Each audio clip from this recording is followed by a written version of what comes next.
Pertanyaan ini membuat saya berefleksi terhadap materi yang saya pelajari di modul 2.1 ini, di mana pembelajaran berdiferensiasi itu merupakan sebuah kegiatan yang sebenarnya pernah saya lakukan di kelas, namun mungkin secara keseluruhan itu belum utuh. Berangkat dari sini, apakah pembelajaran berdiferensiasi yang saya pelajari di modul 2.1 ini itu mengubah pola pikir saya? Jawabannya iya.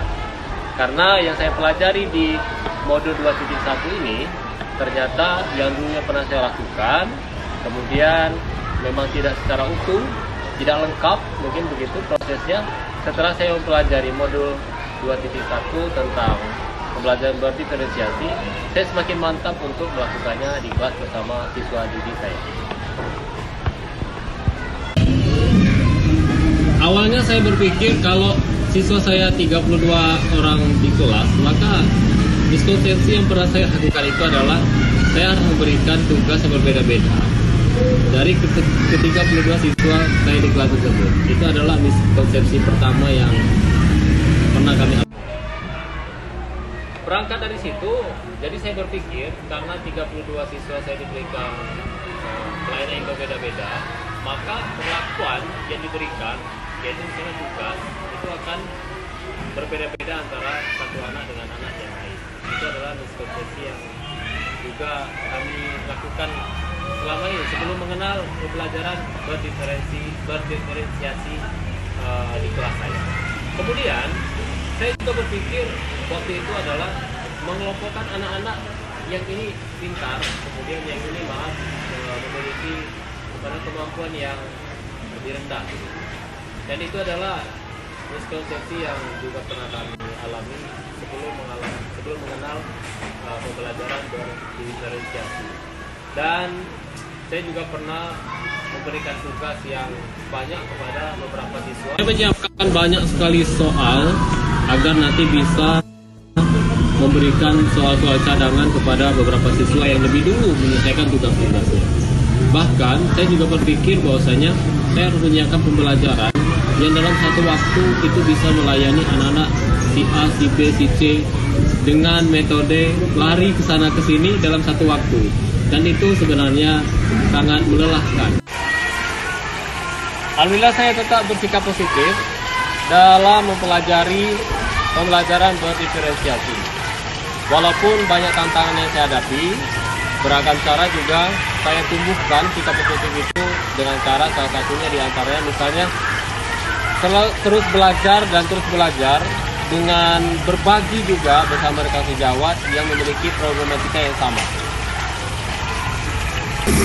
Kemudian selain itu, saya juga membentuk sistem yang saling mendukung dan memberi semangat dengan sesama teman sejawat, di mana kami memiliki ada yang disebut dengan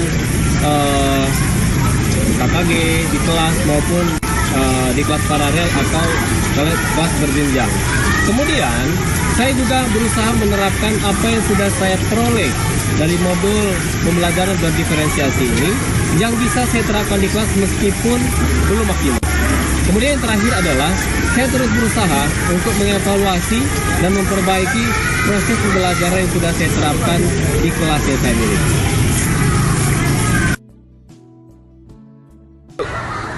Pembelajaran berdiferensiasi adalah serangkaian keputusan masuk akal atau common sense yang dibuat oleh guru yang berorientasi pada kebutuhan guru.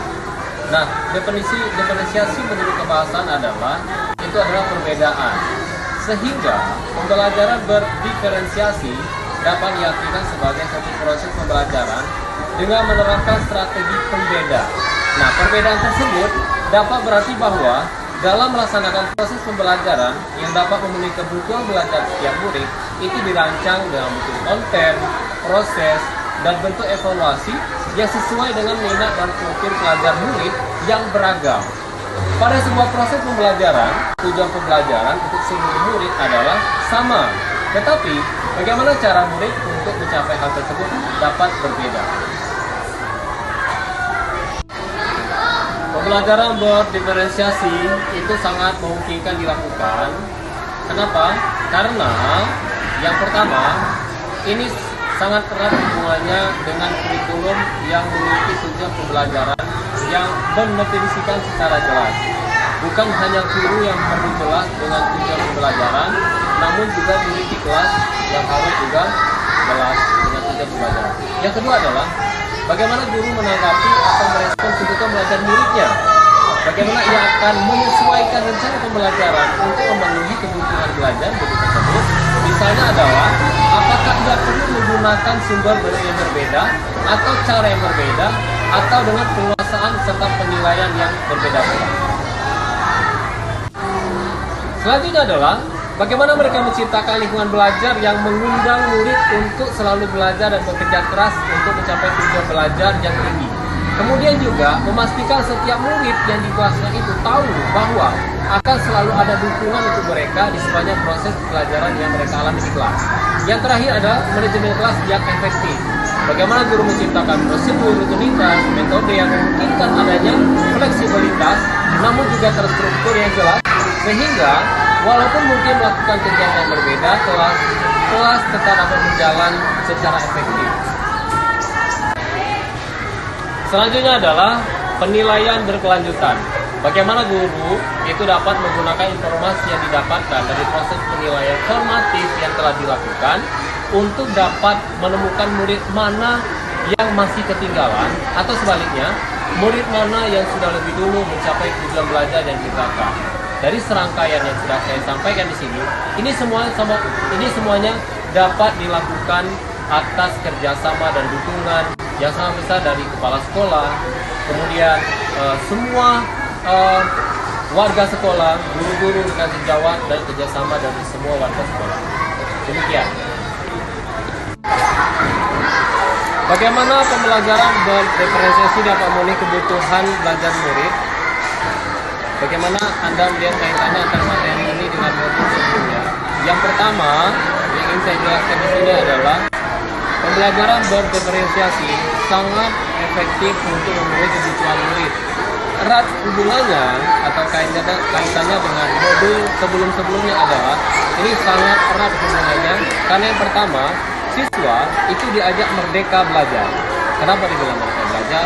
Karena mereka berhak menentukan cara bagaimana mereka akan menentukan pilihannya untuk memenuhi kebutuhan belajar mereka. Yang kedua, di sana akan terlihat sebuah kesinambungan proses dalam pembelajaran itu yang mana harus kita kembangkan dari sikap-sikap baik yang mereka miliki. Yang ketiga adalah dari caranya. Ya. Yang pertama adalah filosofi dari Ki Hajar Dewantara, yaitu menuntut. Menuntut ini adalah bahwasanya seorang guru di kelas itu memberikan kesempatan kepada siswa atau peserta didik itu untuk bebas memilih sesuai dengan keinginan mereka masing-masing. Namun tugas guru adalah di kelas itu menuntun mereka, mengarahkan mereka sebagai amil, sehingga arah yang mereka ambil itu tepat. Kemudian selanjutnya adalah kodrat alam dan kodrat zaman yang selama ini sudah kita pelajari, di mana kodrat alam dan kodrat zaman itu sama dengan alam yang mereka tempati, dengan zaman yang mereka miliki pada saat ini, maka dengan mereka bebas memilih bagaimana cara mereka menentukan keputusan, itu akan mempengaruhi proses pembelajaran di kelas sehingga dapat memaksimalkan proses pembelajaran dan mencapai hasil tujuan pembelajaran dengan maksimal.